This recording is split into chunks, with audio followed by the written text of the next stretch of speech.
Histologia, unidade 2. Histologia e citologia do tecido conjuntivo. Histologia do tecido conjuntivo. É o tipo de tecido fundamental que possui a maior variedade de células e de material extracelular, com abundante vascularização, vasos sanguíneos, e função diversificadas como o estabelecimento e a manutenção da forma do corpo. A classificação do tecido conjuntivo é realizada com base em seus elementos, células e material extracelular fibrilar, fibras conjuntivas de diferentes tipos morfológicos, colágenas, reticulares, elásticas e oxatalâmicas. E afibrilar, substância fundamental. Observe a figura 38. O material extracelular apresenta grande relevância na morfologia, forma, dos tecidos conjuntivos, como também nas atividades do metabolismo das células que os constituem. Todos os tecidos conjuntivos são de origem mesenquimal, proporcionam sustentação estrutural e metabólica a outros tecidos e a vários órgãos. Algumas variedades são rígidas, como tecidos cartilaginoso, que possui as cartilagens. Essas estruturas não são calcificadas, ou seja, não são mineralizadas.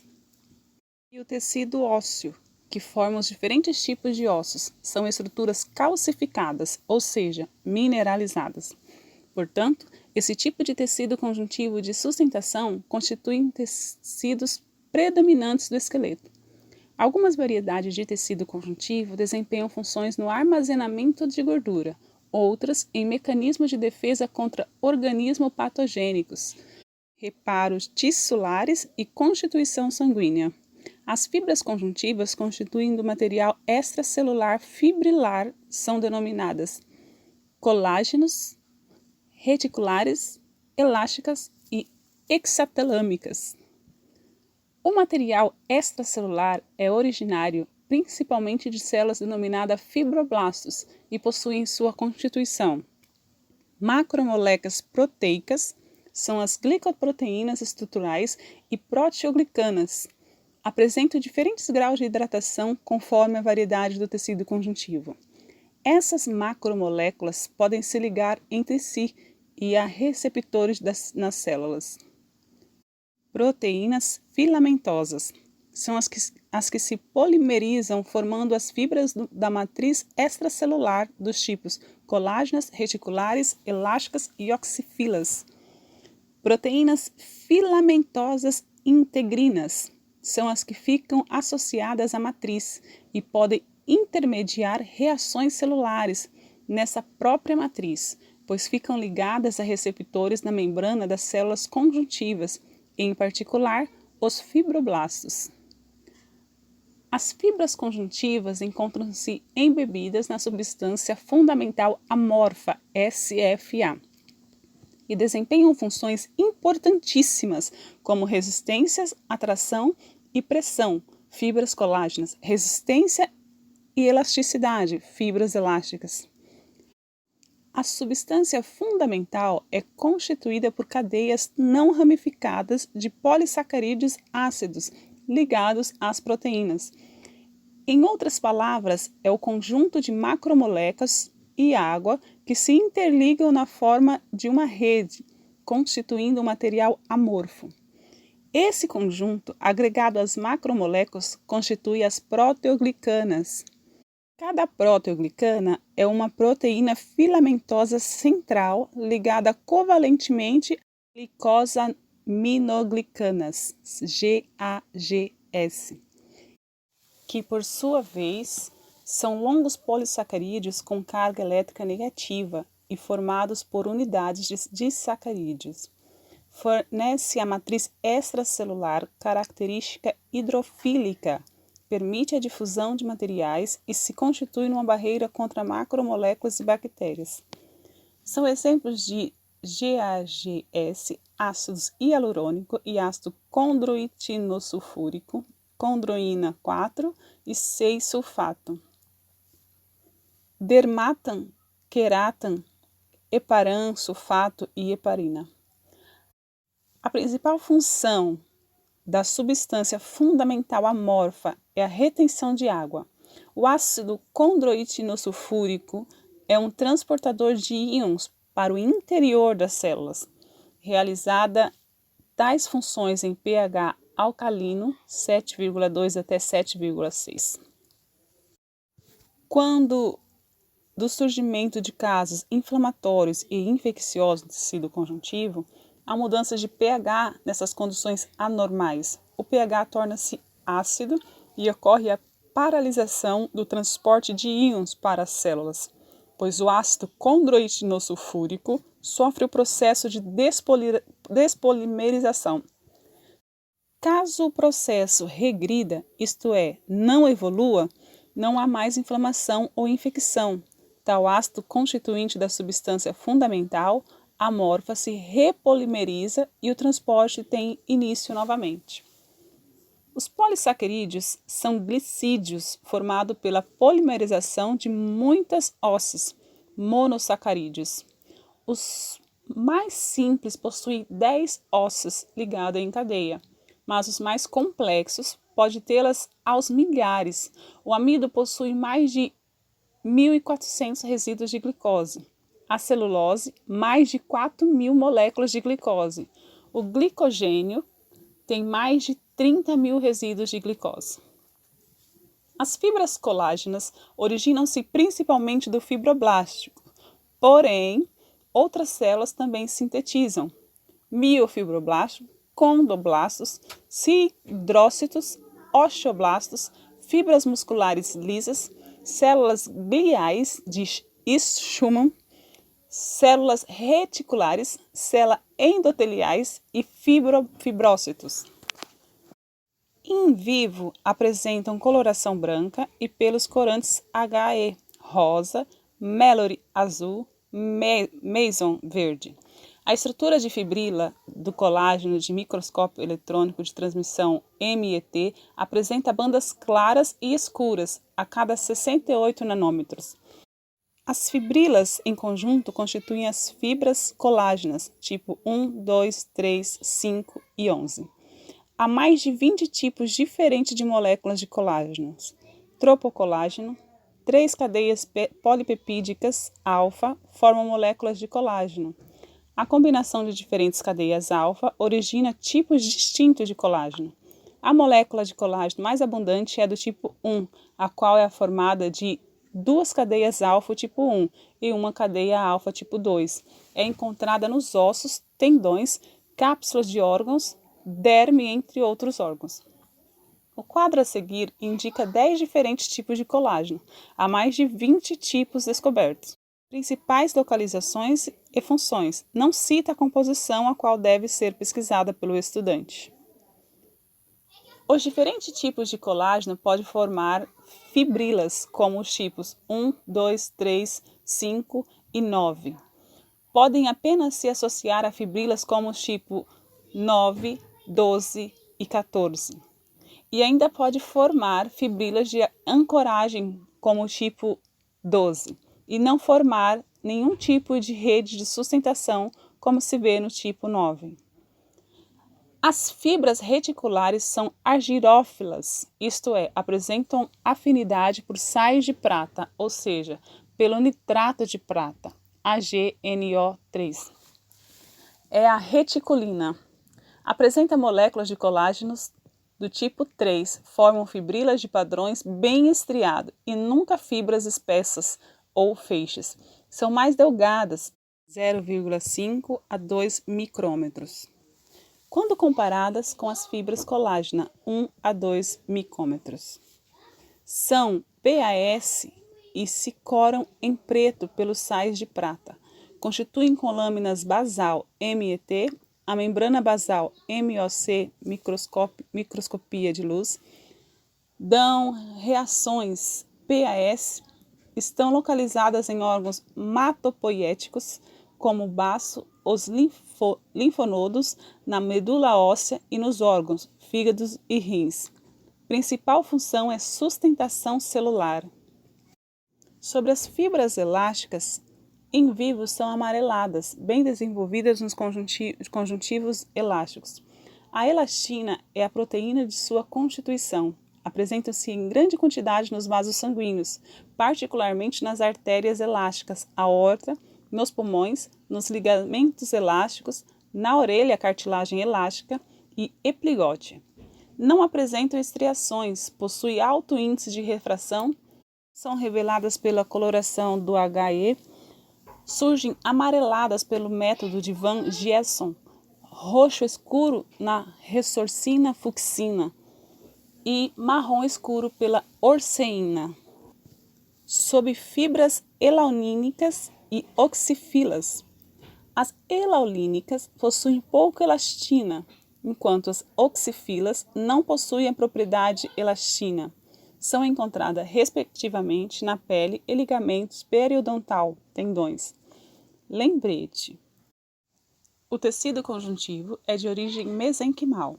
Mesênquima é um tecido embrionário derivado do folheto embrionário mesoderma. Células mesenquimais são encontradas na vida pós-natal e são consideradas células máter, pois originam a maioria das células constituintes do tecido conjuntivo do organismo adulto. Citologia do tecido conjuntivo. Essas células podem ser agrupadas ou classificadas para efeito de estudos em responsáveis pela origem de diversos tipos de células conjuntivas. São as células mesenquimais indiferenciadas, consideradas como célula máter, mãe, um determinado tipo de célula-tronco muito abundante durante o desenvolvimento embrionário e fetal e formadora do mesênquima, tecido embrionário. Diferenciam-se em fibroblastos, miofibroblastos, condroblastos e estereoblastos, responsáveis pela síntese e manutenção do material extracelular. São as células fibroblasto, miofibroblasto, osteoblastos, condoblastos, condrócitos, odontoblastos e cementoblastos. Células musculares lisas também produzem um tipo de material extracelular, responsáveis pelo armazenamento e metabolismo da gordura. Lipoblastos e lipócitos, células adiposas. Responsável pelo sistema imunitário de defesa. Macrófagos, histiócitos, plasmócitos, mastócitos, leucócitos, glóbulos brancos. Outra maneira de serem agrupados é em relação à presença dessas células no tecido conjuntivo, que pode ser de dois tipos, as fixas e as temporárias. As fixas são de origem mesenquimal, como os perícitos nos vasos sanguíneos, e as adventiciais, fibroblastos, fibrócitos, histiócitos, lipócitos, linfócitos e plasmócitos. As temporárias surgem devido ao processo de migração leucocitária de apedese, isto é, são células que deixam os capilares sanguíneos e vão desempenhar funções no tecido conjuntivo, portanto, fora do vaso sanguíneo, macrófagos, neutrófilos, manócitos e mastócitos. A substância fundamental amorfa, SFA, também podendo ser denominada substância intersticial amorfa, SIA, é produzida nas variedades de tecido conjuntivo, propriamente dito, pelos fibroblastos. É constituída por substâncias orgânicas e inorgânicas. Sua principal função é a retenção da água no tecido conjuntivo. Por exemplo, compostos orgânicos como o ácido hialurônico e o ácido condroitinosulfúrico se fazem presente nessas substâncias. Uma das funções do ácido condroitinosulfúrico é a de realizar o transporte de íons para o interior das células. Em caso de processos inflamatórios e posteriormente infecciosos, ocorre a mudança do pH no meio interno, no tecido conjuntivo, de levemente alcalino para o pH ácido por volta de 4,0. Essa substância acarreta a despolimerização do ácido condroitinosulfúrico, portanto, o transporte de íons deixa de ocorrer para dentro das células e, assim, as funções celulares das células conjuntivas deixam de ocorrer. proporcionando grande risco para o metabolismo do organismo. Infecções podem levar à morte do organismo. Caso haja o controle da infecção, o pH volta para sua situação alcalina e o ácido condroitinosulfúrico sofre agora o processo de repolimerização, proporcionando a volta eficaz do metabolismo no tecido conjuntivo, pois retorna o transporte de íons para as células conjuntivas. Não se deve confundir a expressão substância fundamental amorfa, SFA, com a expressão líquido intersticial. A primeira é de origem celular, elaborada pelo fibroblasto, enquanto a segunda é de origem a partir dos capilares sanguíneos. Ao realizar o batimento cardíaco, sístole e contração, ocorre a saída de um líquido pelos capilares arteriais, que constitui o sangue, denominado de plasma sanguíneo, para o tecido conjuntivo. Neste tecido, o plasma sanguíneo passa a ser denominado de líquido intersticial. Esse líquido contém os nutrientes para o metabolismo celular. Após realizar sua função, esse líquido retorna para a circulação sanguínea pelos capilares venosos, pois sua saída ocorreu pela pressão hidroestática, pressão arterial, que é maior nos capilares arteriais, e seu retorno ocorre pela pressão osmótica, coloidosmótica, dada pela concentração de proteína plasmática, que é maior nos capilares venosos. Algumas quantidades desse líquido intersticial também retorna para outros tipos de vasos linfáticos. Quando penetram nestes vasos linfáticos, esse líquido intersticial é denominado de linfa, seguindo agora seu trajeto para as veias cavas. Ao entrar no interior dessas veias, passa novamente a ser denominado de plasma sanguíneo. Portanto, num determinado momento, o plasma sanguíneo que sai dos capilares arteriais denominou-se líquido intersticial no tecido conjuntivo, retornou para os capilares venosos e tornou-se novamente plasma sanguíneo. Porém, se tornou para vasos linfáticos. Constitui-se linfa, a qual, ao retornar para as veias cavas, torna-se novamente plasma sanguíneo. É importante citar que alterações metabólicas, como mudança na pressão osmótica baixa, acarretará o não retorno desse líquido para os capilares sanguíneos, promovendo edema, inchaço. Ainda é interessante citar a expressão hematoma, que se caracteriza por traumatismo do tecido conjuntivo, com rompimento de vasos sanguíneos, capilares, arteríolas, vênulas de pequeno calibre. Portanto, hemorragia no tecido conjuntivo.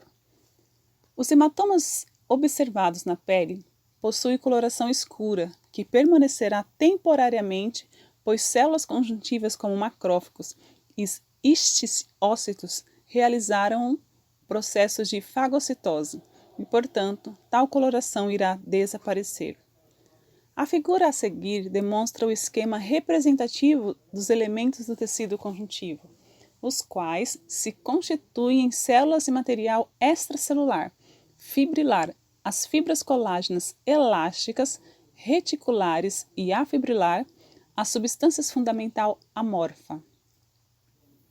Origem, morfologia e funções das células conjuntivas. O quadro a seguir procura resumir a origem, a morfologia e funções dos diferentes tipos de células conjuntivas. Observação. É de suma importância o conhecimento da origem das células conjuntivas, bem como sua localização e funções em todas as variedades de tecido conjuntivo. É neste tecido, por meio destas células, que ocorrem inúmeras funções vitais do organismo, por exemplo, os mecanismos de defesa de base humoral e celular. Classificação dos tecidos conjuntivos. Os tecidos conjuntivos são classificados com base nos seus elementos, células e material extracelular. As fibras conjuntivas e a substância fundamental amorfa formam material extracelular. Assim, a descrição a seguir deverá ser compreendida e não decorada. Todo tecido conjuntivo pode ser classificado em tecido conjuntivo propriamente dito, frouxo, denso, modelado e não modelado. Tecido conjuntivo especiais, adiposo, elástico, mucoso, reticular e hematopoético. Tecidos conjuntivos de sustentação, cartilaginoso, hialino, fibroso, elástico. Ósseo, imaturo, maturo, esponjoso ou trabeculado, compacto ou aversiano. Dados histológicos dos tecidos conjuntivos. Existem duas classes de tecido conjuntivo propriamente dito, o frouxo e o denso. O tecido conjuntivo frouxo, também denominado de lâmina própria, tem como principal função a sustentação de estruturas que estão sujeitas a pequenas pressões e atritos. É o tecido localizado sempre abaixo do tecido epitelial, abaixo da lâmina basal. Preenche espaço entre grupos de células musculares e forma camadas em volta dos vasos sanguíneos. Este tecido possui todos os elementos estruturais típicos do tecido conjuntivo propriamente dito, porém, não possui predominância de nenhum dos seus elementos constituintes. As células mais comuns são fibroblastos e macrófagos. Neste tecido pode ocorrer edema, hematoma, inflamação e infecção. O tecido conjuntivo denso, também denominado de tecido conjuntivo fibroso, tem a mesma composição do tecido conjuntivo frouxo, mas nesse caso possui como elemento predominante as fibras colágenas, as quais darão a este tecido a propriedade de resistir a trações e proteger os tecidos. É pouco flexível devido à grande quantidade de fibras colágenas, as quais podem se dispor de maneira ordenada, constituindo o tecido conjuntivo denso modelado. O tecido conjuntivo denso modelado mantém a organização de suas fibras colágenas, devido à tração exercida normalmente sobre ele. Essa força de tração faz com que os fibroblastos orientem as fibras que estão sendo produzidas para oferecerem maior resistência contra essas forças. Esse tecido é localizado nos tendões, ligamentos, aponeuroses e fáscias musculares. Aqui, as trações exercidas geralmente são em um único sentido. Além do tecido conjuntivo frouxo e do tecido conjuntivo denso modelado, também temos o tecido que apresenta a distribuição de suas fibras colágenas de forma desordenada, constituindo o tecido conjuntivo denso não modelado, localizado na derme da camada reticular da pele. Aqui as trações exercidas ocorrem em diversas direções. Mantém suas fibras em um agrupamento tridimensional, não modelado, conferindo-lhe certa resistência. Porém, essa resistência é inferior ao tecido conjuntivo denso modelado. Há ainda outros tecidos conjuntivos, como o elástico, que apresenta a elastina, que pode estar disposta sobre a forma de fibras ou lâminas, como na membrana limitante elástica interna, MLEI, das artérias. O reticular, que forma delicadas redes de sustentação compostas de fibras reticulares associadas a fibroblásticos especializados, também conhecido como células reticulares. Encontramos próximos às células reticulares células do sistema fagocitário mononuclear, que monitoram o fluxo de materiais, removendo os organismos invasores. Portanto, este tecido cria uma estrutura favorável para órgãos como fígado, baço, rins, linfonodos e glândulas endócrinas. E o mucoso, que possui predomínio de matriz fundamental, composta principalmente de ácido hialurônico com poucas fibras. As principais células desse tecido são fibroblastos. O tecido mucoso localiza-se no cordão umbilical, geleia de Wharton, e na polpa dos dentes jovens. O tecido conjuntivo adiposo, tecido adiposo, possui como elemento predominante as células adiposas, ou adipócitos, ou ainda lipócitos. Este tecido é um armazenador de energia na forma de triglicerídeos. É bom lembrar que o fígado e os músculos esqueléticos também armazenam energia, porém na forma de carboidrato, glicogênio, lembrar nas lâminas coradas pela técnica de PAS. São as principais funções deste tecido: modelador do organismo, protetor contra choques mecânicos, isolante térmico, produção de hormônios e de fatores de crescimento, além das citocinas. Os hormônios são leptina, angiotensinogênio, adiponectina e hormônios esteroides, testosteronas, prostaglandinas, estrogênios e glicocorticoides. A leptina regula o apetite, logo o peso controla o resumo de ATP. Comunica ao sistema nervoso central taxas de lipídios em estoque, promove angiogênese, controla a pressão hidrostática arterial e ainda é um inibidor de osteogênese. A obesidade é a presença em excesso de gordura nas células adiposas do organismo. Exemplo de aplicação: consulte as outras funções dos outros hormônios, bem como os fatores de crescimento e das citocinas. Por exemplo, a insulina é quem regula as taxas de glicose no sangue. Logo, está envolvida na regulação do metabolismo das células adiposas, pois converte a glicose em triglicerídeos. Existem dois tipos de tecido adiposo: o unilocular, formado no panículo adiposo, cujas funções são de reserva de energia e proteção contra o frio. Este tecido apresenta divisões de conjuntivo contendo nervos e vasos. São desses septos que partem as fibras reticulares que sustentam as células adiposas. Por ser removida por corantes orgânicos durante o preparo histológico comum, as gotículas de gordura são perdidas e a estrutura celular apresenta-se através de um contorno formado por uma fina camada de citoplasma em volta do espaço deixado pelo lípio. E o multilocular, também conhecido como tecido adiposo pardo. Devido à sua coloração resultante da alta vascularização e da grande quantidade de mitocôndrias presentes nas células, as mitocôndrias possuem cor avermelhada por serem ricas em citocromo. Diferente do tecido adiposo unicular, o multilocular possui distribuição limitada, sendo abundante em animais que hibernam.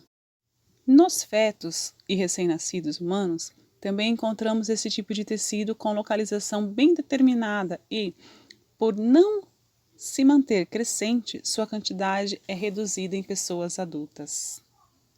Este tecido tem como função a termorregulação. Ao ser estimulado pela neuropinefrina, o tecido adiposo unilocular acelera a lipólise e a oxidação dos tecidos graxos. Essa oxidação produzirá calor, uma vez que as mitocôndrias do tecido multilocular apresentam uma proteína transmembrana conhecida como termogenina, que possibilita a volta dos prótons do espaço intramembranoso para a matriz mitocondrial, sem que passem pelo sistema de ATP síntese. Como consequência, a energia produzida pelo fluxo de prótons não é usada para produzir ATP, sendo eliminada como calor. Celulite e estrias. É interessante ao estudante de ciências biológicas ter em mente que também poderá, após a graduação, optar por áreas da saúde e não por outras áreas como ambiental, educacional, entre outras. Assim, seu conhecimento em relação ao tecido conjuntivo deve ser aprofundado e colaborando neste sentido, abordaremos temas da celulite e estrias, ambas relacionadas com tecido conjuntivo. Há quem defina a celulite como doença, outros dizem que é apenas uma característica física. Quem tem, no entanto, a considera como um defeito estético, uma vergonha. A expressão celulite significa inflamação dos tecidos celular subcutâneo. Essas áreas do tecido conjuntivo ficam um tanto esclerosadas, com redução de elasticidade. Existem dois tipos de celulite, a patológica e a estética. A patológica é uma infecção no tecido conjuntivo, deixada por micro-organismo, ou ainda por agentes químicos. A estética é aquela gordura que parece impossível de ser eliminada. É formada por uma substância gelatinosa composta de gorduras, água e resíduos, formando protuberâncias ou bolsas irremovíveis, conhecida por nódulos de gordura na hipoderme, região situada abaixo da pele. O reconhecimento é feito quando, se apertando com as mãos, a pele tende a ondular, ganhando aspecto de casca de laranja. Os nódulos surgem de uma combinação de fatores hormonais, arquitetura de fibras colágenas e sedentarismo. Nas mulheres, a camada de tecido adiposo é 2 vezes maior quando comparada com aquela dos homens, principalmente nas nádegas e barriga.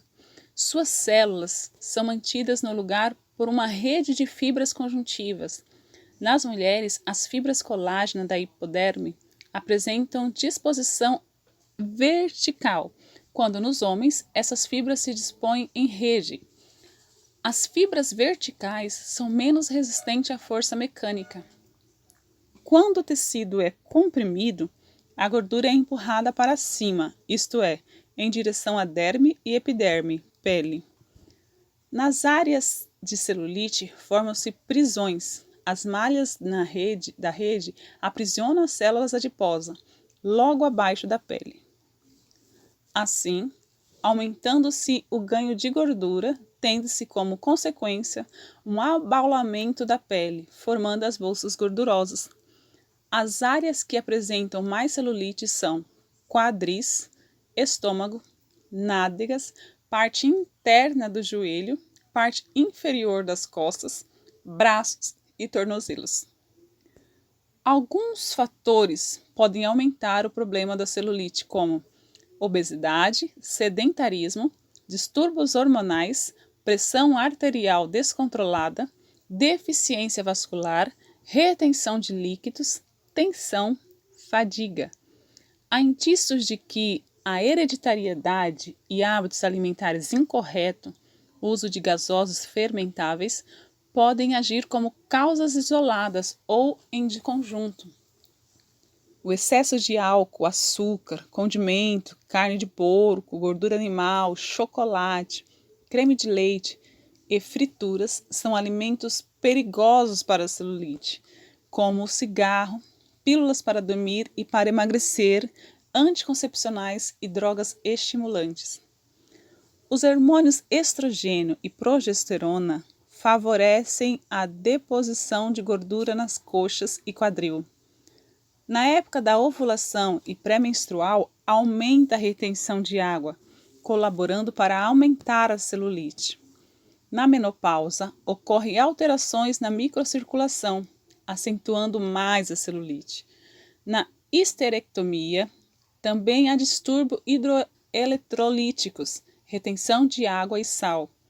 As telangiectásias, vasinhos, também favorecem o surgimento da celulite.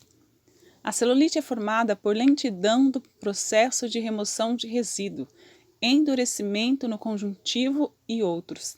Não ocorrendo um processo de eliminação normal das toxinas, elas ficarão envenenando o organismo. A celulite não acomete somente os mais idosos. Existem crianças que já apresentam o problema. Há até bailarinas com celulite. Alguns pesquisadores explicam sua origem devido a um resultado deficiente na troca de líquidos corpóreos, que ocorre em 4 estágios. Formam-se edemas pelo contato do plasma sanguíneo com as células adiposas.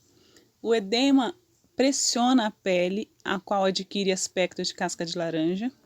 Aparecem os macronódulos, dobras, muitas vezes dolorosas ao tato. Segundo os médicos Dr. Alperning, da USP, e Dr. Start, do HSPE, não há tratamento eficaz para a celulite. Deve-se evitar a obesidade, fazendo exercícios regularmente, natação, caminhada, bicicleta. Placas, cremes, massagens e aplicações nada adiantam. A massagem pode até ajudar o problema vascular, mas não vai dissolver os nódulos da celulite. Os recursos descritos a seguir, não considerados polêmicos, por exemplo, a mesoterapia, que consiste na aplicação de microdoses de enzimas animais ou vegetais e levariam à destruição de células adiposas.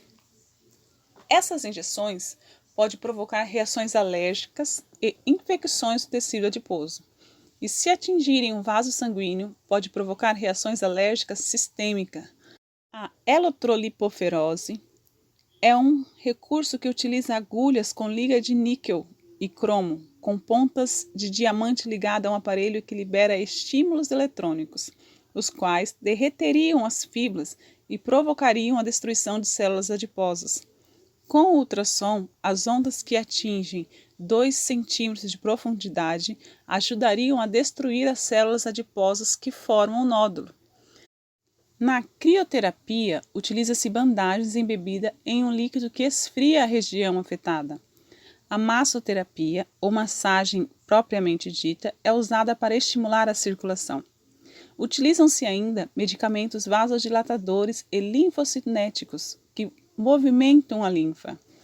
E o aparelho fisiolise, que por meio de correntes elétricas ajudaria a eliminar edemas. Os médicos têm esperança. Atualmente a droga aminofilina, na forma de creme, a qual mostrou em trabalhos preliminares em 1994, que leva realmente à diminuição de gordura.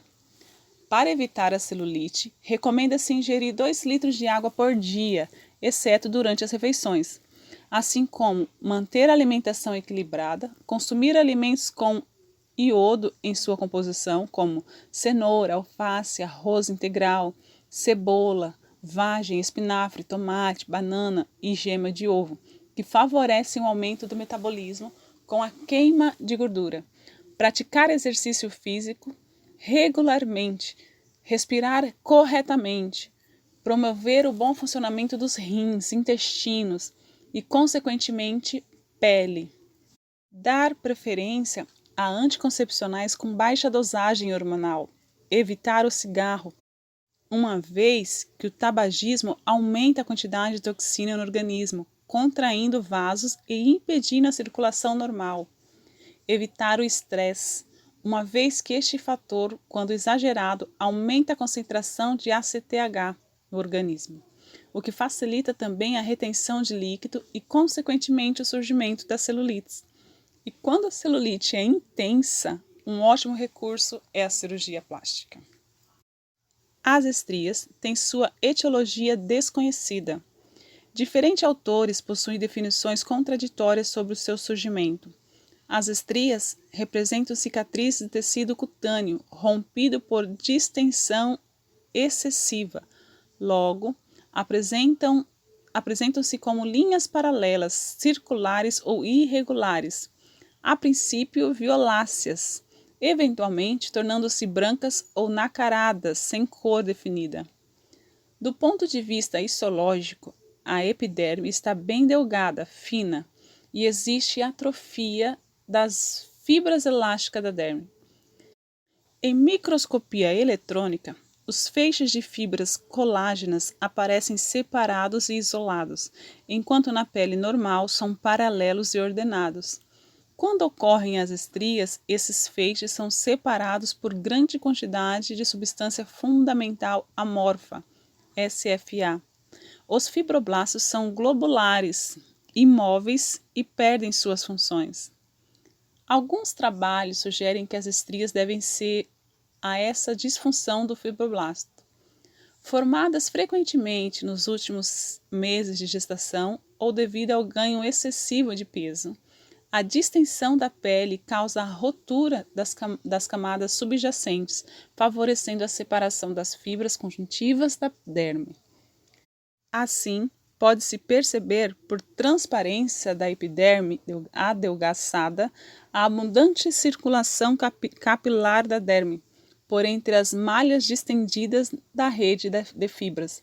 A prevenção das estrias pode ser realizada conforme algumas indicações, como alimentação sadia, evitar vícios, controlar o peso durante a gravidez, usar sutiã adequado, hidratar a pele, usar óleo de amêndoa no banho.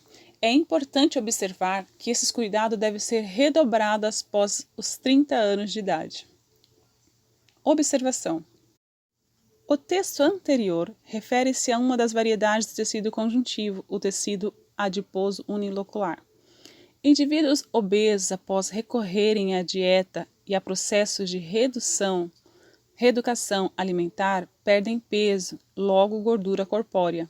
Porém, suas células adiposas formadas permanecem no tecido conjuntivo. Tecido conjuntivo hematopoético. O tecido conjuntivo hematopoético é formado pela porção figurada, glóbulos sanguíneos, eritrócitos ou hemácias, plaquetas e leucócitos ou glóbulos brancos, e pela porção amorfa, plasma, componente líquido em que as células sanguíneas ficam suspensas. São variedades desse tecido conjuntivo, o tecido mieloide e o tecido linfóide.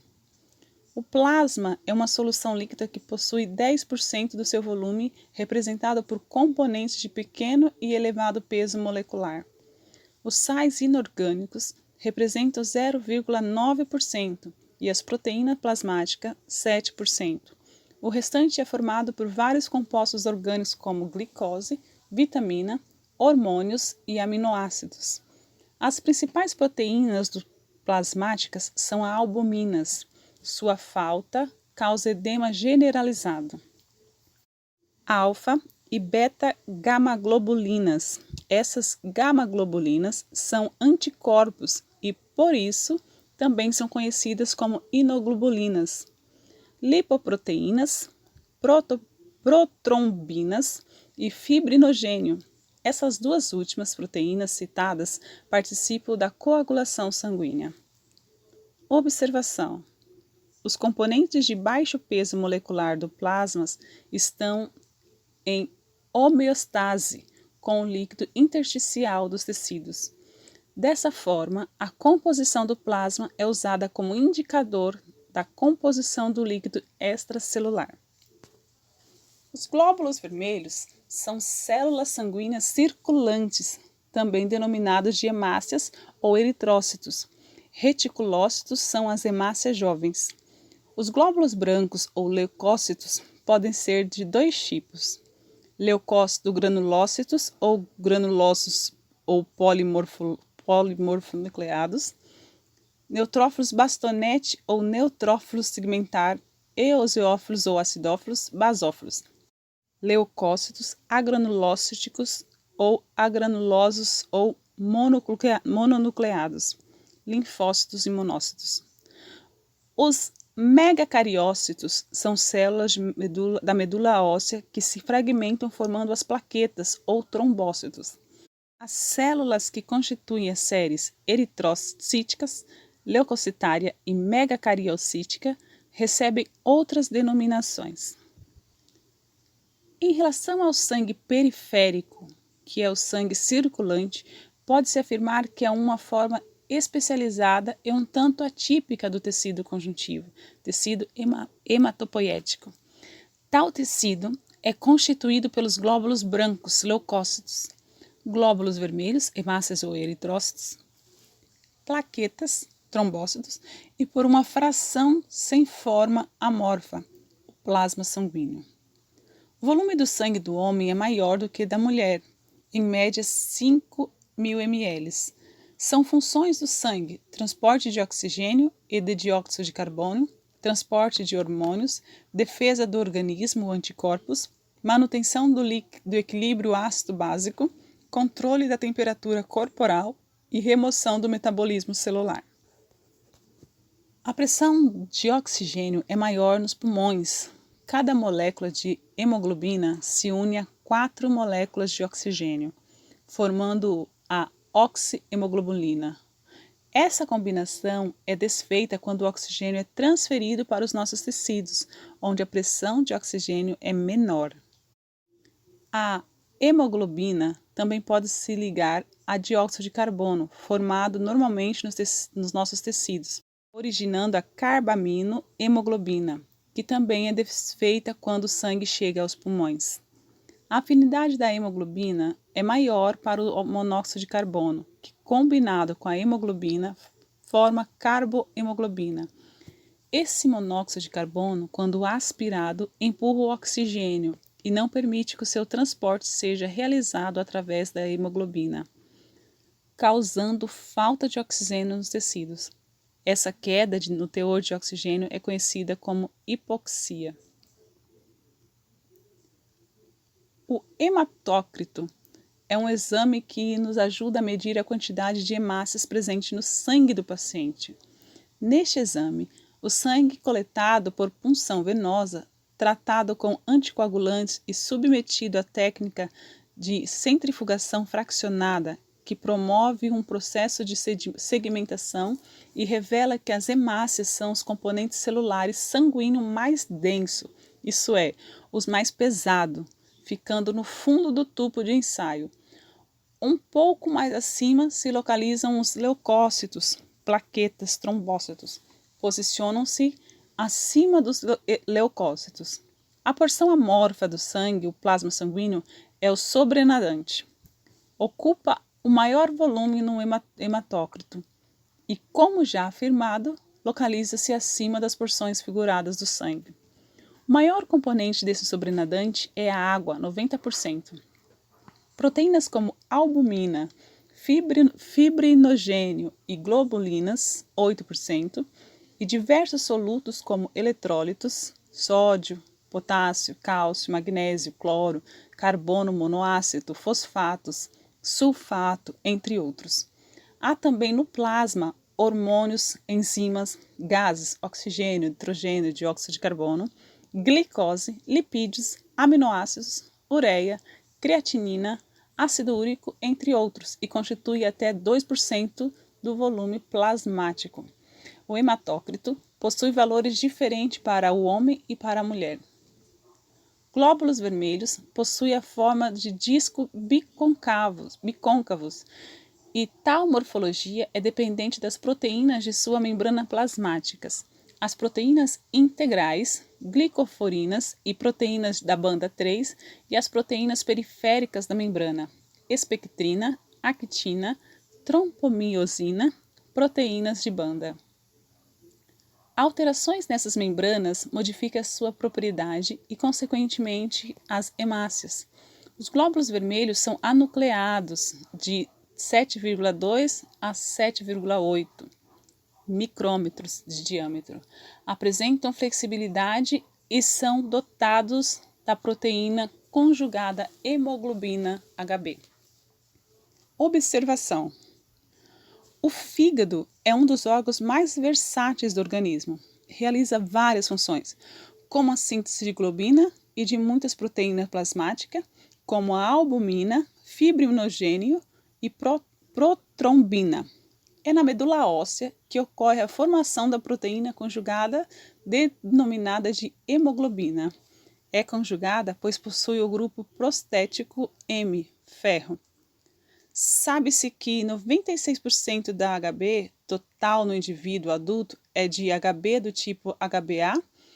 Aproximadamente 8% dessa HbA consiste de subtipos HbA1A1, HbA1A2, HbA1b, HbA1c. HbA1c é a Hb glicosilada que se apresenta elevada nos indivíduos diabéticos. São os indivíduos que possuem alta taxa de glicose no sangue. São tipos de Hb, HbA, HbA2 e HbF. Observação: denominações importantes: oxohemoglobina, hemoglobina reduzida, carboxihemoglobina, enzima anidrase carbônica, dióxido de carbono mais água, bicarbonato do tecido para os pulmões. A HB concentra-se os íons hidrogênicos do sangue, daí a sua importante função no sistema tampão ácido básico. A HBS difere da normal por apresentar o aminoácido ácido glutâmico no lugar do aminoácido valina. Logo, as hemácias adquirem forma anormais, como no caso da anemia falciforme, uma doença causada por mutação na cadeia beta-globina, da HBA, em que ocorre a substituição do aminoácido citado anteriormente, daí a denominação de HBS, anemia falciforme, a qual é classificada como homozigoto recessivo. Indivíduos heterozigotos apresentam taxas de hemácia falciformes e, quando se localizam em grandes altitudes ou sob estresse severo, apresentam cansaço físico de imediato. Hipóxia é a baixa taxa de oxigenação no sangue, enquanto anóxia é a ausência da oxigenação. As anemias são causadas, por exemplo, pela hemoglobina não funcional ou pela baixa quantidade de hemoglobina nos eritrócitos. Neste segundo caso, o eritrócito fica pouco corado e, por isso, esse tipo de anemia é conhecida como anemia hipocrômica. A identificação das causas da anemia exige análise do histórico do paciente e a realização de exames físicos e laboratoriais. Na análise do esfregaço sanguíneo, por exemplo, devemos observar o tamanho, a forma, a coloração e as inclusões dos eritrócitos. A presença de núcleos das hemácias circulantes sugere uma saída antecipada dessas células da medula óssea, desencadeada por uma forte anemia que aparece com frequência associada a processos tumorais. Hemorragias e alguns parasitoses, como a malária, também pode causar um processo anêmico. Série eritrocítica é o processo que explica a origem dos eritrócitos, hemácias, glóbulos vermelhos, a partir das células hemocitoblastos. Este processo ocorre no tecido mieloide da célula óssea, dos ossos da bacia, costela, vértebras, entre outros. A expressão hemocitopoese designa tal série, a qual é descrita principalmente na hematologia. Hemocaterese é a denominação dada para o processo da destruição das hemácias que ocorre no baço. Quando da retirada do baço, esplectomia, tal processo fica restrito à medula óssea. Hemosiderina é a fração com ferro proveniente da queda da hemácia pelo baço, enquanto a bilirrubina consiste da outra fração, porém sem o ferro. Icterícia é o aumento da taxa de bilirrubina no organismo. Surge devido a problemas hepáticos. A coloração do indivíduo torna-se amarelada e as fezes esbranquiçadas.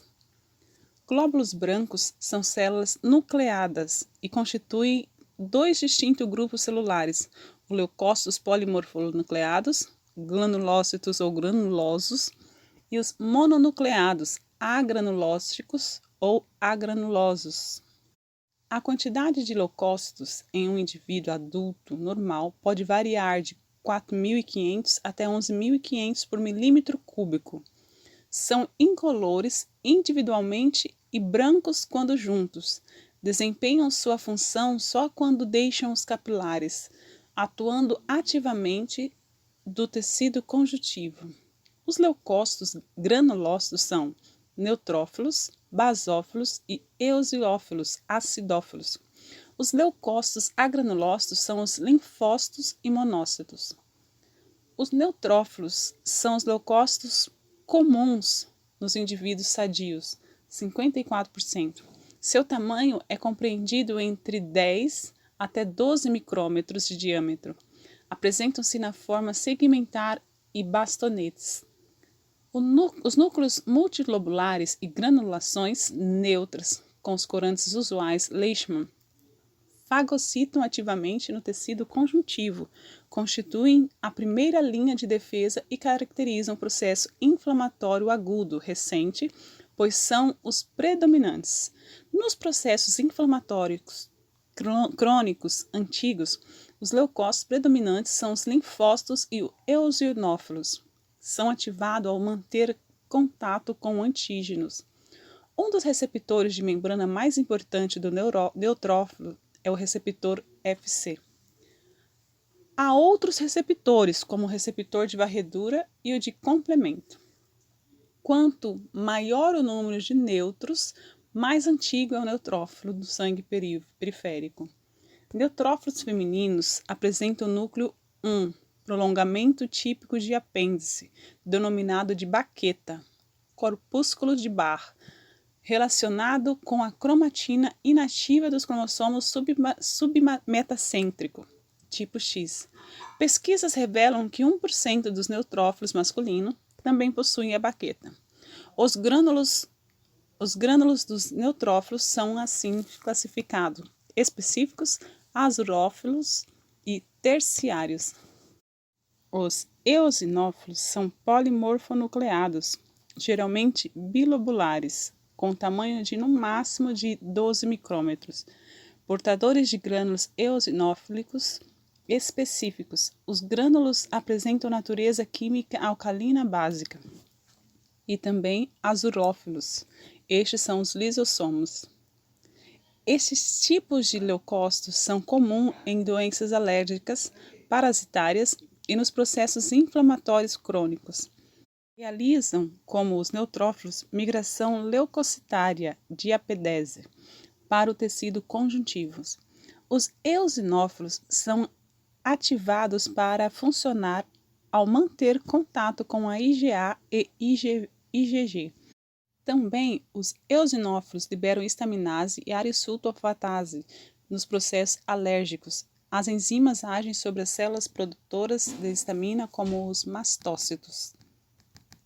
Os basófilos também são polimorfonucleados, apresentam-se em baixíssimas porcentagens na corrente sanguínea e apresentam grânulos básicos. São grânulos de natureza química ácida. Esses grânulos sobrepõem-se também ao núcleo, são ativados ao manter contato com IgE e possuem muitos receptores Fc. Basófilos possuem praticamente a mesma função dos mastócitos. Seus grânulos são classificados em específicos e azurófilos. Os específicos são heparina, anticoagulante, histamina, vasodilatador, heparan sulfato, vasodilatador, leucotrienos, promove contração dos músculos lisos das regiões vias respiratórias. A presença de edema do glote e a contração dos bronquíolos impedindo a passagem do ar relaciona-se com a ação destes grânulos, histamina, heparan, sulfato e leucotrienos. Logo, com choque anafilático, anafilaxia, os grânulos azurófilos são os lisossomos. Os linfócitos são leucócitos mononucleados e ou agranulocíticos, encontrados tanto na corrente sanguínea como no tecido linfóide. Nos órgãos linfóides, denominados de baço, timo, linfonodos, tonsilas, palatinas e linguais e placas de Peyper. Há 3 tipos distintos de linfócito: o tipo B, o tipo T e as células linfócitos natural killer NK.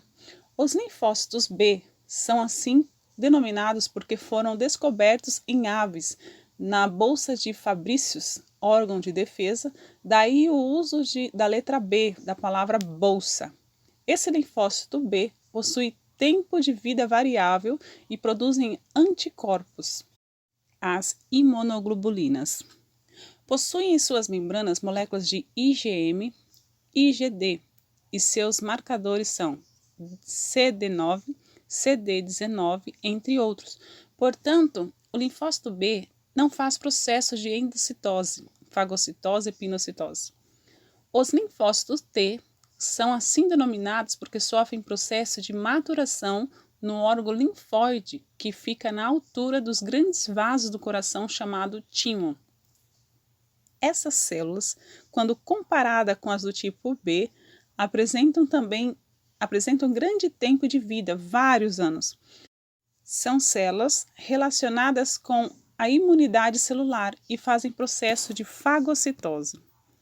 Os linfócitos T possuem em sua membrana os receptores glicoproteínas alfa e beta TCR e são seus marcadores CD2, CD3, entre outros. Há linfócitos T diferente, pois reconhecem antígenos diferentes.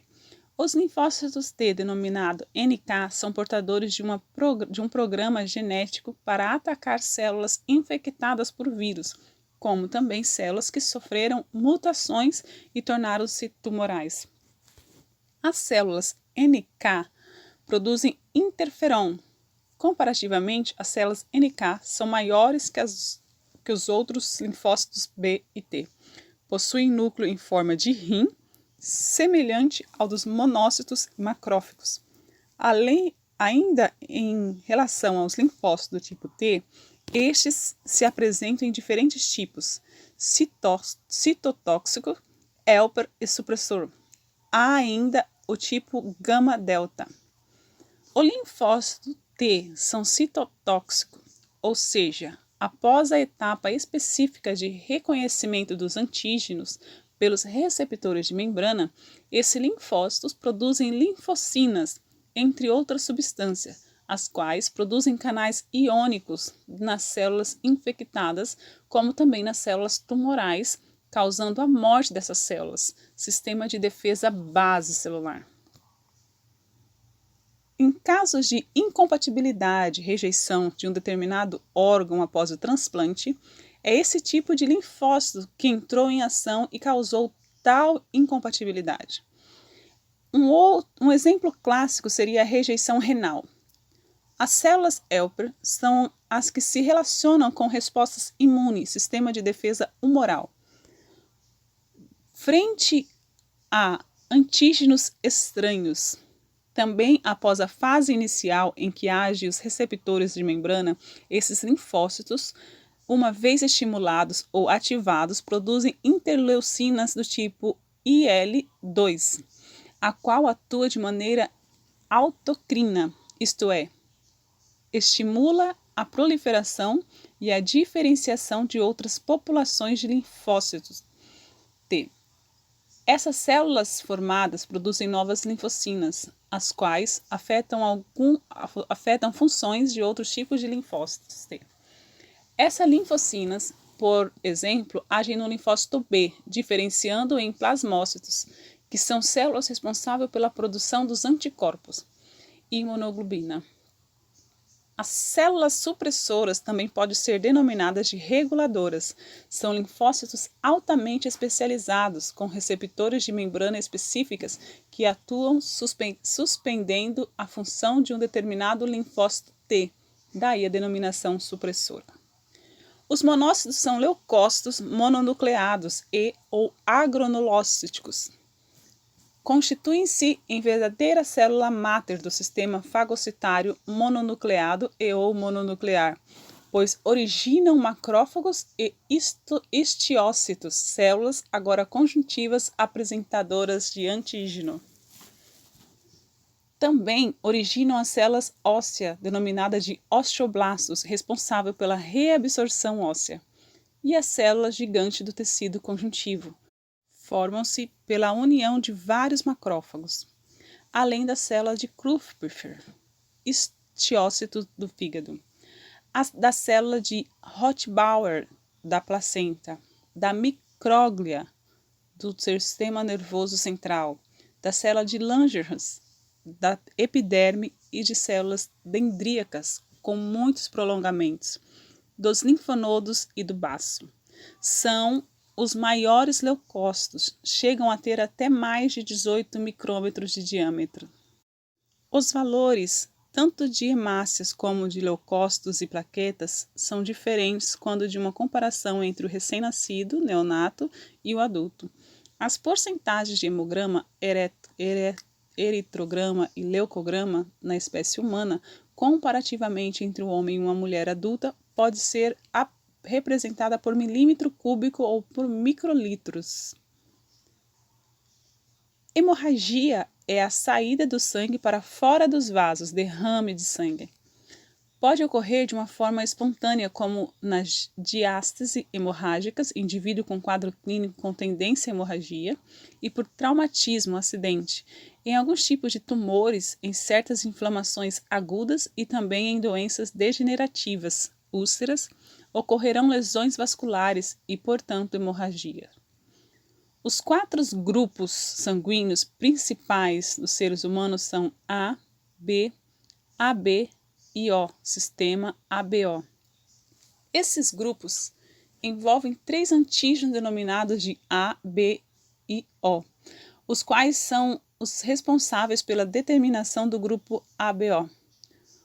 Os genes que codificam o sistema ABO estão localizados no cromossomos 9. O gene alelo O é recessivo, enquanto os genes alelo A e B são codominantes. Os indivíduos do grupo O são denominados doadores universais porque possuem ambos anticorpos, anti-A e anti-B, em seu soro e nenhum antígeno A nem B nas suas hemácias. Já os indivíduos com antígeno A possuem anticorpos anti-B, séricos, que são direcionados contra o antígeno B. Por sua vez, os indivíduos com antígenos B possuem anticorpos anti-A, séricos, que serão direcionados contra o antígenos A. O indivíduo que são receptores universais do grupo AB não possuem anticorpos direcionados contra o antígeno A nem B. Os antígenos quimicamente são glicoproteínas e glicolipídios. Localizam-se na superfície externa da membrana da hemácia e estão ligados às proteínas integrais de membrana denominada glicoforinas. Numa transfusão sanguínea incorreta, os anticorpos do indivíduo receptor atacarão as hemácias recebidas do doador, realizando destruição desta reação hemolítica de transfusão. Em resumo, o indivíduo portador do grupo AB pode receber sangue do indivíduo A, B, AB e O. Indivíduos do grupo A podem receber sangue de indivíduos do mesmo grupo, como também de indivíduos do grupo O. Indivíduos do grupo B podem receber sangue de indivíduos do mesmo grupo, como também dos indivíduos do grupo O. Indivíduos do grupo O só podem receber sangue de indivíduos do grupo O. Portanto, conclui-se que o grupo O é o doador universal e o grupo do AB é o receptor universal. Atualmente, esses processos de transfusões sanguíneas só ocorrem em casos de escassez de sangue nos hospitais, pois havendo boas quantidades de sangue nos bancos de sangue, a transfusão são assim realizada. A para doador A, B para doador B, AB para doador AB e O para doador O. E ou A só recebe de A, B só recebe de B, AB só recebe de AB e O só recebe de O. O grupo Sistema Sanguíneo RH recebeu essa denominação devido ao antígeno Rhesus, RH, do macaco do gênero Rhesus. Esse antígeno é um polipepídico transmembrana que compartilha os locais antígenos com as hemácias do macaco do gênero Rhesus. Ocorre a expressão apenas dos antígenos denominados de C, D e E. Quando o indivíduo possuir apenas um desses antígenos, C ou D ou ainda E, é dito que o RH positivo. Esse antígeno estimula a produção de anticorpos anti-RH em indivíduos sem o mesmo antígeno. Exemplo de situação: pai RH positivo homozigoto possui genótipo assim representado, RR.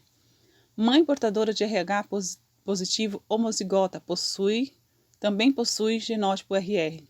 Como o filho é gerado na mãe e será portador de genótipo RR e é RH positivo, não ocorrerá reação de incompatibilidade. Porém, se a mãe for RH negativo, seu genótipo será RR e seu filho será RR.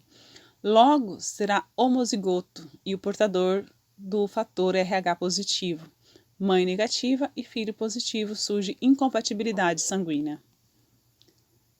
O sufixo pênia indica baixa porcentagem de glóbulos sanguíneos. Assim, eritropênia é a baixa taxa de eritrócitos, de hemácias de glóbulos vermelhos. Leucopênia é a baixa taxa de leucócitos. Linfopênia é a baixa taxa de linfócitos. Plaquetopênia é a baixa taxa de plaquetas, e assim sucessivamente. Leucocitose designa aumento de leucócitos, já linfocitose, o aumento de linfócitos, eritrocitose, o aumento de hemácias. Macrócitos e micrócitos são denominações atribuídas, respectivamente, a hemácias maiores e menores que 7 micrômetros. É o processo de anicitose. Anemia é a denominação dada para a baixa taxa de oxigênio nas células. Há diferentes tipos de anemia: hipercrômica, aplástica, megaloblástica, perniciosa, hemolítica, falciforme, ferropriva. Policitemia é o aumento da hemácia por milímetro cúbico. A baixa taxa de oxigênio que ocorre em grandes altitudes causa a policitemia, a qual é classificada em vera ou primária. A leucemia é um tipo de leucitose e tal expressão só deve ser aplicada nas patologias malignas. Leucemia crônica mieloide, entre outras. Leutaxia é um caso de leucocitose por estímulos químicos. Diapedese é a migração leucocitária, saída de leucócitos capilares para o tecido conjuntivo. Já a expressão infiltração leucocitária é a saída do leucócito do capilar para o tecido conjuntivo e deste, por exemplo, para o tecido epitelial. Aqui, o leucócito não desempenha suas funções no tecido conjuntivo, mas sim no tecido epitelial. As plaquetas, trombócitos, são fragmentos citoplasmáticos, originários das células da medula óssea denominada de megacariócitos. Apresentam forma irregular e dimensões compreendidas entre 2 a 5 micrômetros. Anucleadas aparece aglutinada nos esfregaços sanguíneos, com coloração azul clara e alômero, e com grânulos corados em púrpura cronômetro. O número de plaquetas no homem adulto é de 150 mil até 450 mil por milímetro cúbico do sangue.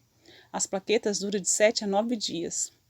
A função das plaquetas é a hemostasia ou coagulação sanguínea e a formação de uma trama de fibras para reter o sangue, isto é, as células do sangue e, consequentemente, o plasma sanguíneo. Os mecanismos de coagulação sanguínea são via intrínseca dentro do vaso, via extrínseca hemorragia. São exemplos de via intrínseca: lesões no endotélio e ação do fator X, trombose, gangrena, infarto do agudo do miocárdio, IAG e aterosclerose, acidente vascular cerebral, AVC. São exemplos de via extrínseca: ação do tromboplastasia, trombopinase, fator 7, que é um ativador do fator X. O fator 7, tromboplastina, mais cálcio, mais tromboplastina, todos juntos ativam o fator X. A protrombina converte-se em trombina pela ação do fator X. A trombina age sobre o fibrogênio, tipo de proteína plasmática produzida pelo fígado, catalisando a fibrina. O potássio possui importante função nesta transformação. A calcemia, taxa de cálcio no sangue, é de suma importância no processo de coagulação sanguínea, hemostasia. O soro é o líquido amarelo liberado do coágulo. A plaquetopenia, trombocitopenia, é a baixa porcentagem de plaquetas por milímetros cúbicos no sangue periférico, acarretando problemas na hemostasia. Paciente com plaquetopenia não pode ser submetido a ato cirúrgico. A hemofilia é uma condição biológica anormal. Há um defeito genético, anomalia, no cromossomo sexual X e no cromossomos autossomos. É recessivo e, como afirmado, é localizado no heterocromossomo X.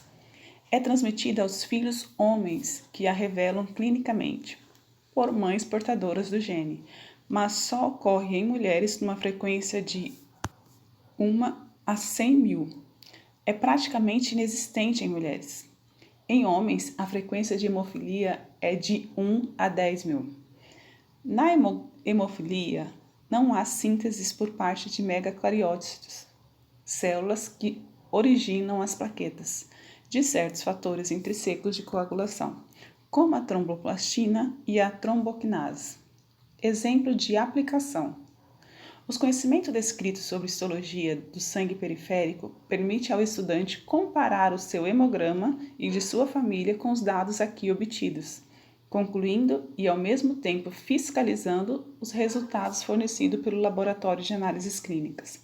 Construa uma tabela ao longo de alguns anos com os dados obtidos dos hematogramas, pois você poderá contribuir com o seu médico em futuros diagnósticos. Lembre-se de que o hemograma é um importante exame clínico. Tecidos conjuntivos de sustentação cartilaginoso e ósseo. O tecido cartilaginoso forma as cartilagens e o tecido ósseo forma os ossos. Ambos os tecidos apresentam grandes semelhanças, função de suporte, e grande diferença. Cartilagens são avasculares e não mineralizadas e ossos são vascularizados e mineralizados.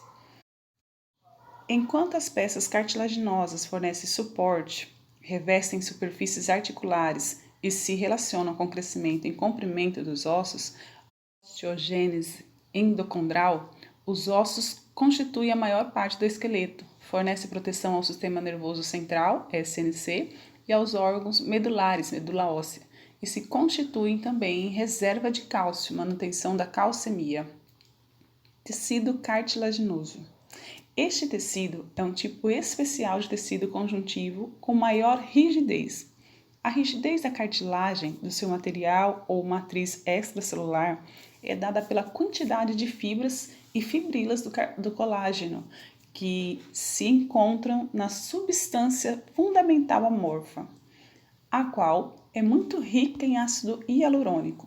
Possui como função a capacidade de absorver choques mecânicos, suportar tecidos moles, revestir superfícies articulares e facilitar o deslocamento dos ossos nas articulações. As funções do tecido cartilaginoso dependem dos componentes da matriz, que pode ser formada por colágenos e elastina ou somente colágeno, associados com macromoléculas, de proteoglicanos, ácido hialurônico e glicoproteínas. É importante lembrar que o tecido cartilaginoso é avascular e recebe sua nutrição através de pericôndrio, formado por tecido conjuntivo denso modelado e que contém vasos sanguíneos, linfáticos e nervos, suprindo a ausência desses componentes no tecido cartilaginoso. Porém, as cartilagens articulares não possuem pericôndrio em sua superfície de contato com o osso. Sua nutrição ocorre através do líquido sinovial das cavidades articulares. Observação: o tecido cartilaginoso possui baixo metabolismo, pois o condrócito degrada a glicose por meio do processo anaeróbico, formando ácido lático num processo de fermentação. As células condrócitos vivem em baixíssimas taxas de oxigênio, pois os nutrientes para essas células se difundem a partir dos capilares existentes no pericôndrio. Essa difusão ocorre pela água de solvatação existente na matriz, na substância fundamental amorfa.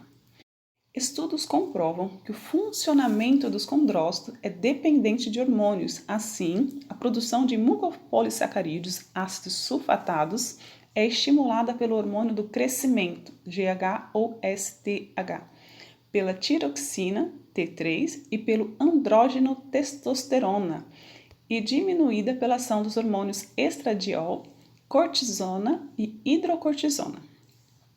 Assim como em outros tipos de tecido conjuntivo, o tecido cartilaginoso também possui suas células, conhecida como condrócitos, localizada em cavidades na matriz e secretoras de colágeno, principalmente colágeno tipo 2, proteoglicanos e glicoproteínas. Essas cavidades presentes na matriz cartilaginosa são chamadas de lacunas e podem conter um ou mais condrócitos. A homeostase hormonal é muito importante para o funcionamento do tecido cartilaginoso, uma vez que o funcionamento dos condrócitos depende dessa dosagem hormonal adequada. A formação de proteoglicanos é diminuída através da liberação de cortisona, estradiol e hidrocortisona. A produção de proteoglicanos é acelerada através da liberação de testosterona e tiroxina. Já a liberação de somatomedina, C, estimula a multiplicação de condroblastos e, consequentemente, o crescimento cartilaginoso. Sabemos que o nosso organismo possui diferentes necessidades e essa diversidade funcional faz com que as cartilagens se dividam em 3 tipos. Primeiro, cartilagem hialina, segundo, cartilagem elástica e terceiro, cartilagem fibrosa. Cartilagem hialina. Esse é o tipo mais frequente de cartilagem.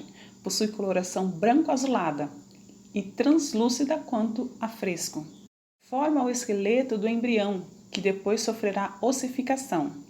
Durante o crescimento, temos nos ossos longos, entre a epífise, a diáfise, uma região conhecida como metáfise, que é responsável pelo crescimento dos ossos em extensão. Na fase adulta, encontramos cartilagem hialínica principalmente na traqueia, nos brônquios, nas fossas nasais, na região ventral da costela e nas articulações que possuem grande mobilidade. Na cartilagem hialínica, há entre 60% até 80% de água associada a compostos orgânicos. As outras porcentagens são de colágeno tipo 2, 15%, e condrócitos, 5%. Nos perímetros da cartilagem hialínica, os condrócitos possuem formato mais alongado, característica que não se mantém quando nas regiões mais profundas do tecido, onde eles se apresentam com formato mais arredondado e agrupados. Esse grupo possui até 8 células e são conhecidos como grupos isógenos, uma vez que suas células são formadas a partir de um único condroblastos. O crescimento das cartilagens ocorre através de 2 processos, conhecidos como crescimento aposicional e crescimento intersticial. O crescimento aposicional das cartilagens ocorre a partir das células mesenquimais localizadas no pericôndrio. Essas células guardam potencialidades para transformarem-se em condroblastos e estes posteriormente em condrócitos. Conclui-se assim que esse tipo de crescimento ocorre da periferia para o centro. Já os processos de crescimento intersticial, os condrócitos existentes na matriz cartilaginosa, os grupos exógenos do condrócito, realizam divisões mitóticas e dessa maneira promovem o crescimento da cartilagem de dentro para fora.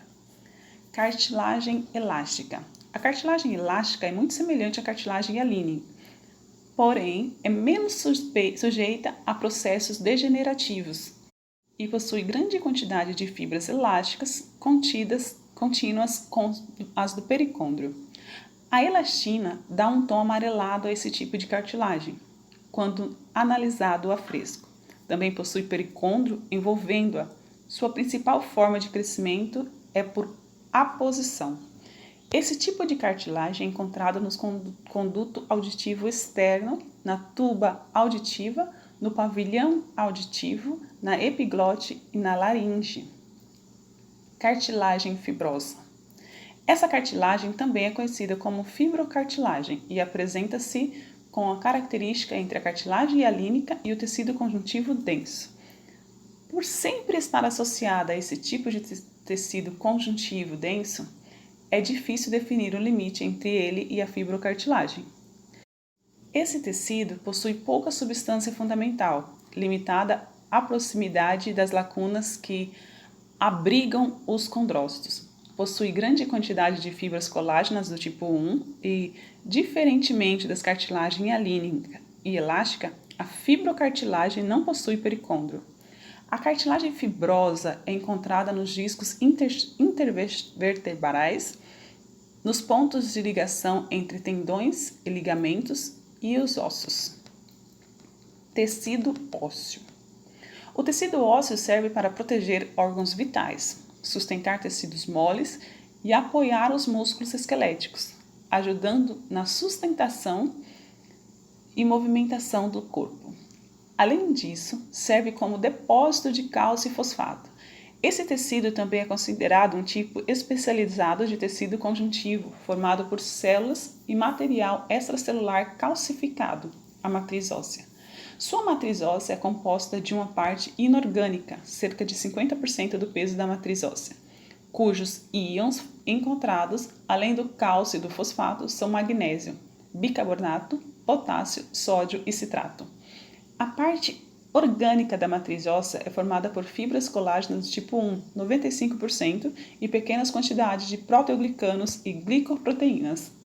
A união entre os cristais de hidroxiapatita e as fibras do colágeno é responsável pela resistência e rigidez do tecido ósseo. O tecido ósseo possui 3 tipos de células.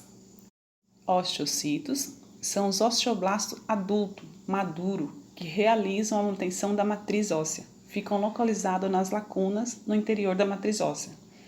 O osteoblastos, síntese da parte orgânica da matriz óssea, e osteonectina, que facilita o depósito de cálcio. Ficam localizados nas superfícies ósseas. E osteoclastos, originados a partir de diapedese dos monócitos. São células multinucleadas de citoplasma eosinófilo e relacionadas com a reabsorção da matriz óssea, logo responsáveis pela calcemia e pela remodelação óssea. Apesar do tecido ósseo ser vascularizado, não existe passagem de substância pela matriz óssea. Sendo assim, a nutrição do osteocitos acontece através dos canalículos da matriz, que permite a comunicação entre os capilares sanguíneo e o osteocitos. Assim como no tecido cartilaginoso, o tecido ósseo também possui um revestimento membranoso, conhecido como periósteo, revestimento da superfície externa, e endósteo, revestimento da superfície interna. Tipos de ossos: imaturo ou primário, sem lamelas ósseas; maturo ou secundário, com lamelas ósseas. Este último apresenta-se nas formas esponjoso ou trabecular e compacto ou aversiano. Em relação às localizações dos ossos e às respectiva formação osteogênicas, osteogênese intramembranosa e osteogênese endocondral, pode-se afirmar que os ossos imaturos não calcificados são encontrados na vida pós-natal, após o nascimento, nas fontanelas do crânio e em áreas de reparo de fratura, enquanto não ocorre o processo de mineralização, calcificação. Os ossos maturos, mineralizados, do tipo compacto ou aversiano, ocorrem nas diáfises dos ossos longos, enquanto do tipo esponjoso e trabeculado ocorre na epífise dos ossos longos e constitui ainda os ossos chatos e curtos do sistema esquelético. Entre as trabéculas ou traves ósseas, a medula óssea, e ambas juntas com vasos sanguíneos, nervos, periósteos e endósteo, constitui o osso esponjoso ou trabecular-trabeculado. Assim, o osso da calota craniana é classificado como tipo esponjoso. É um diploide, pois possui em sua extremidade áreas compactas. Sobre a origem do tecido ósseo, osteogênese, tal processo pode ocorrer pelo mecanismo de ossificação intramembranoso e pelo endocondral. Na ossificação intramembranosa ocorre a concentração de células mesenquimais em áreas bem vascularizadas. Devido à presença de membranas do revestimento periósteo e endósteo, surge a expressão intra mais membrana. intramembranosa. Os ossos surgem por atividade celular dos osteoblastos, realizando a posição óssea. O osteoblasto surge a partir das células mesenquimais. Essas membranas são de suma importância, pois apresentam as células mesenquimais, além de fibroblastos e fibrócitos, fibras colágeno e vasos sanguíneos. Essa ossificação ocorre em ossos chatos, curtos e longos, sendo responsável pelo crescimento em espessura, largura, isto é, no menor eixo dos ossos longos, além de consolidar fraturas. Lembrete: o tecido cartilaginoso forma órgãos que são as cartilagens e o tecido ósseo forma órgãos que são os ossos, cartilagem e ossos originam-se de células mesenquimais. São tecidos conjuntivos, porém cartilagens são avasculares e sofrem reparações e ossos são vascularizados e sofrem regenerações. A zona da cartilagem que sofre o início do processo é a zona de repouso. Nessa zona age de forma direta o hormônio do crescimento e também de forma indireta o hormônio somatomedina, fabricado pelo fígado. O fígado foi estimulado pelo hormônio do crescimento para fabricar a somatomedina. Assim, os condrócitos estimulados iniciam um processo de mitose, originando fileiras de células, as quais constituem a zona ciliada. Nesta zona ciliada, a ação dos hormônios de crescimento e da somatomedina promove o crescimento dos condrócitos, os quais se tornam hipertrofiados, aumento do volume celular. Constituindo a zona hipertrófica, os condrócitos, neste estado metabólico, sofrem a ação dos mesmos hormônios e acabam rompendo-se, logo deixando de existir. Essa zona é denominada de erosão. Células mesenquimais passam a provar essas áreas de erosão e são estimuladas a transformarem-se em osteoblastos, os quais iniciam a produção de tecido ósseo no interior de um determinado molde cartilaginoso, que constituía o disco epifisário. O processo de ossificação endocondral é responsável pelo crescimento do osso em comprimento, isto é, no maior eixo que ocorre nos ossos longos, como no fêmur, tíbia e fíbula. Os osteocitos dispõem-se geralmente de forma concêntrica, constituindo o sistema de Haver, sistema nutridores de ossos. São formações circunferências internas adjacentes ou endósteo e externas adjacentes ao periósteo. O tecido ósseo esponjoso apresenta metabolismo suficiente para processos de modelação e ou remodelação. O osso é duro, mineralizado, porém é dotado de propriedade de plasticidade. Quando é aplicada uma determinada força, pressão no osso, essa área sob pressão será reabsorvida pelas células denominadas de osteoclastos. Do lado oposto ou da pressão dada, isto é, no lado que agora encontra-se sob tensão ou tração, surge o osteoblastos com função de produção de novas camadas de osso, mantendo-se nessa área sem novas forças aplicadas. Ocorre o processo de calcificação de ossos e, portanto, afirma-se que ocorreu remodelação óssea. Caso típico ocorre quando da aplicação de técnicas da ciência ortodontia. Observação: o osteocito, num determinado momento, foi osteoblasto. O osteoblasto, num determinado momento, foi célula mesenquimal indiferenciada. Logo, o osteocito foi também célula mesenquimal indiferenciada. Cada uma das células citadas possui localização e função típica. Assim, células mesenquimal e osteoblastos localizam-se sempre nas periferias ósseas, enquanto osteocitos sempre imerso na matriz óssea. O processo de reparação de fratura e calo ósseo ocorre da seguinte forma: nas fraturas, ocorre sempre hemorragia local pelo traumatismo nos vasos dos ossos e do periósteo, além da destruição da matriz e morte das células ósseas no local traumatizado. Para que a reparação inicie, o coágulo sanguíneo e as células danificadas, como também a matriz lesada, deve ser fagocitada pelo macrófagos. As membranas conjuntivas de revestimento do osso, periósteo e endósteo, próximo à fratura respondem com a intensa proliferação de fibroblasto, constituindo um tecido muito rico em células. Forma-se um colar de células ao redor da fratura, o qual também penetra entre as extremidades ósseas rompidas.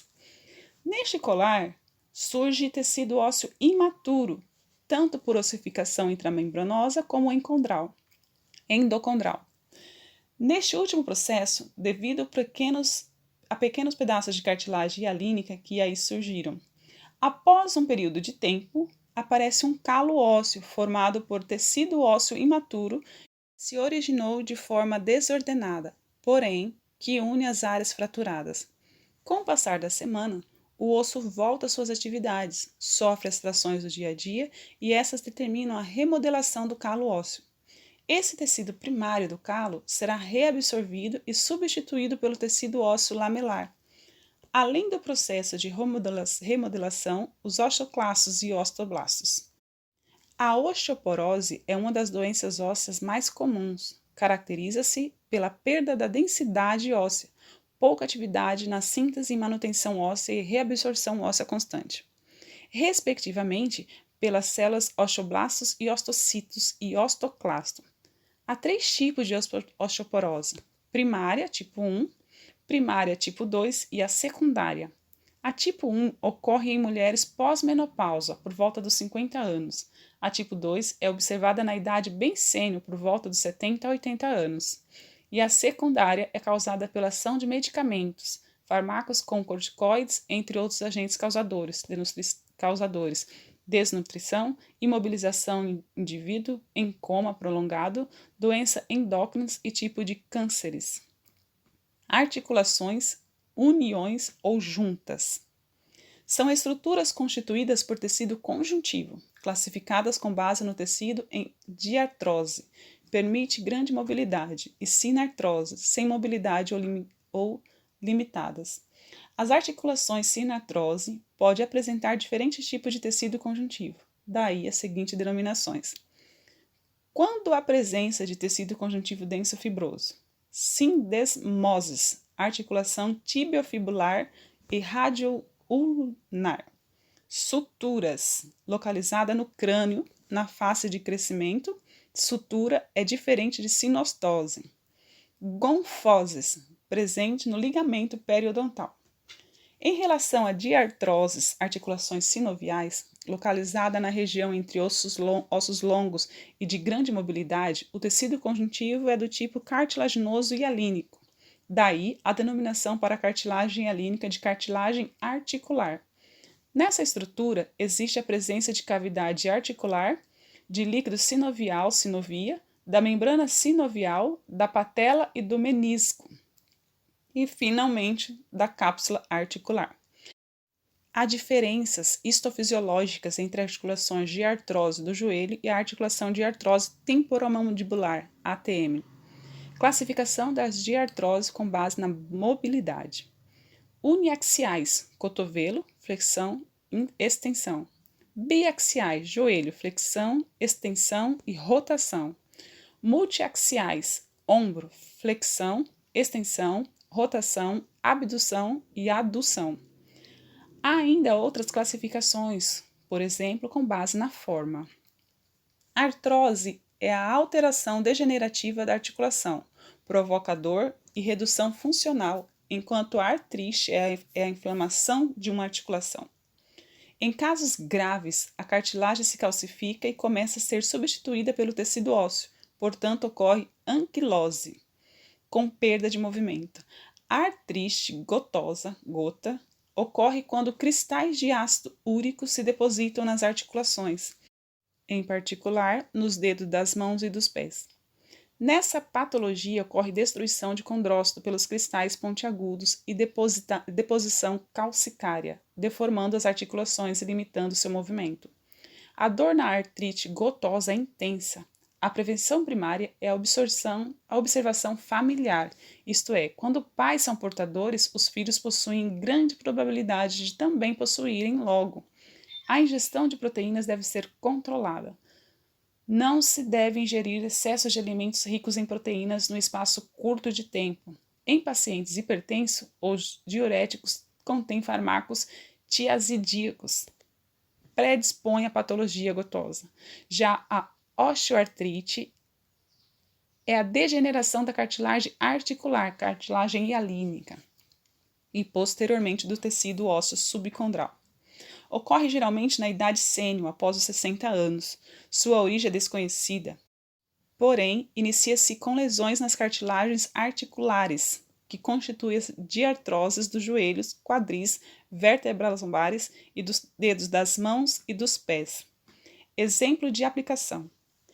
A automedicação é altamente prejudicial ao organismo. Muitos fármacos, remédios, possuem efeitos colaterais, sendo alguns gravíssimos. Em relação ao tecido conjuntivo, ficou esclarecido o perigo do uso de corticoides. Esses fármacos sintéticos atuam, por exemplo, nos ossos, promovendo a osteoporose. Pesquise sobre quais são esses medicamentos, inclusive pomadas portadoras desses fármacos. Resumo. Nesta unidade, estudamos diversos tipos de tecido conjuntivo.